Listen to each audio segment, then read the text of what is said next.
में आयो ची सोना दिल पर नबी हमारे अर्ज खणी आयो आया मुझे आज्ञा फरमायो जी छा गाला ची साईं सवाल इयो करवा मां खैरात तो कर चाया पांजो माल तो देनो चाया की दिया किए दिया मुखे तमा बुधायो अल्लाह फरमायो महबूब इनके बुधाए त सब का पेरा पेरा तुझे माल जो हकदार तुझो अबो अम्मा है अब कह रहे सिंधी तो गाना है ना बात समझो था ना अल्लाह बाबा दुकानदावा तमा जो हकदार दोस्तों जे करे तमा जे घर में अब्बो वही अम्मा मौजूदा जे करे अबे जेड़ी जात मौजूदा अम्मा जेड़ी जात मौजूदा तो उन्हन खे तमा सब का पेरा पेरा जो कुछ ॾियणो थवा उन्हन खे ॾियो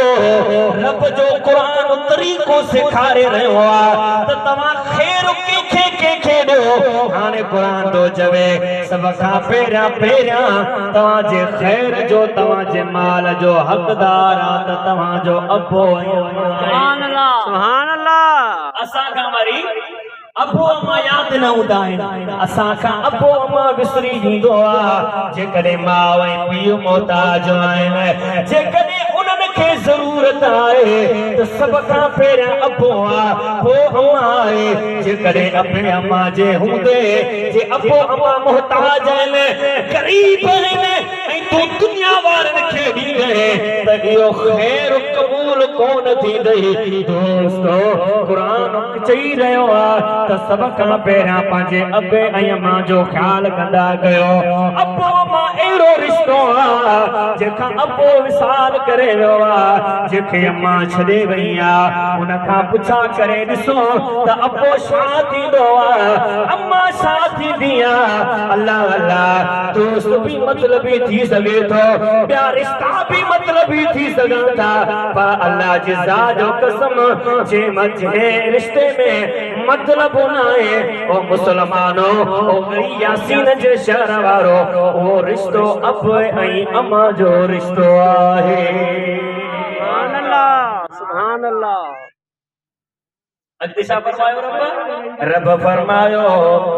वला कुरबीन ओ तव्हांजा जेके रिश्तेदार आहिनि हाणे जे अबो अम्मा ख़ुशहाल आहे जे अबे अम्मा खे ॾियो था उन खां पोइ क़रीब अथव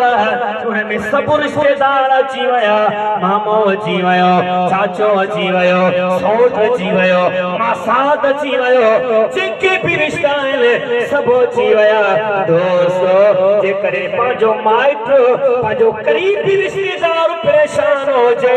उन जी वक्त ते मदद न करी जे उन खे खैर न ॾे त यार तोते हैफ़ पर सब खां पहिरियां अबो अम्मा उन खां पोइ क़रीब रिश्तेदार उन खां पोइ रब फरमाए यतीम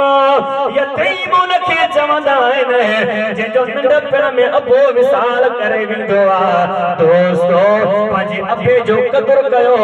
अम्मा जो क़दुरु कयो शाइर खे चयो आहे करे एहतराम अबे जो नेठे अबो बे अबो सुभान अल्लाह लगे तो ता घरों कसम खणी आया आयो त साईं गुलाम रसूल असां अॼु गड़ी यासीन में ॻाल्हाइणो कोन्हे को अब न ॻाल्हाईंदो कसम खणी आया आयो जेको कसम खणी आयो उहो न ॻाल्हाए जेको न कसम खणी आयो आहे मथे करे सुभान अल्लाह ओ मालिक ई हथ त आबाद रख जेके पंहिंजो अबो प्यारो आहे अम्मा प्यारी आहे वो हथ खणी चवे अदल कर एहतराम अबे जो नेठे अबो बे अबो अदल कर